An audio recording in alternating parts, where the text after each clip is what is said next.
చాలా మంది couples ladies వచ్చినప్పుడు మేడం నాకు మా ఊర్లో పీసీఓడి ఉందని చెప్పారు. మరి దానివల్లే పిల్లలు కావట్లేదా అని కామన్‌గా అడుగుతూ ఉంటారు.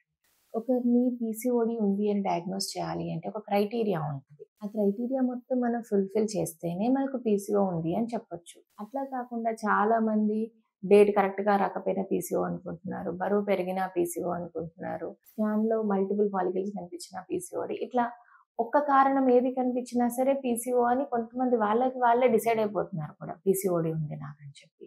కానీ అది తప్పండి. పీసీఓడి అనేది మనం డయాగ్నోస్ చేయడానికి స్కాన్ ఫైండింగ్ ఒకటే సరిపోదు. స్కాన్‌లో ఎలాగైతే మనం మల్టిపుల్ ఫాలికల్స్ చూస్తాము. పెరిఫెరల్‌గా కార్టెక్స్‌లో అరేంజ్ అయ్యి ఉన్నాయి. థిక్ స్ట్రోమా ఉంది. ఇదంతా మనం స్కాన్‌లో చూస్తాము.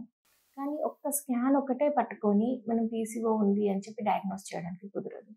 స్కాన్‌తో పాటు మనకు సైకిల్స్ కూడా ఇర్రెగ్యులర్ అయ్యి ఉండాలి. అంటే 40 రోజులకి, 45 రోజులకి, కొన్నిసార్లు 30 రోజులకి, కొన్నిసార్లు 50 రోజులకి అట్లా రావడము.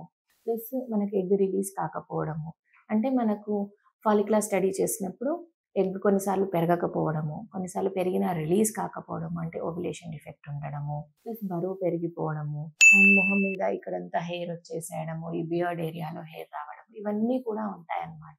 ఇవన్నీ కంప్లీట్ పిక్చర్ చూసినప్పుడు మాత్రమే మనం పీసీఓడి ఉందని డయాగ్నోస్ చేసుకోవచ్చు.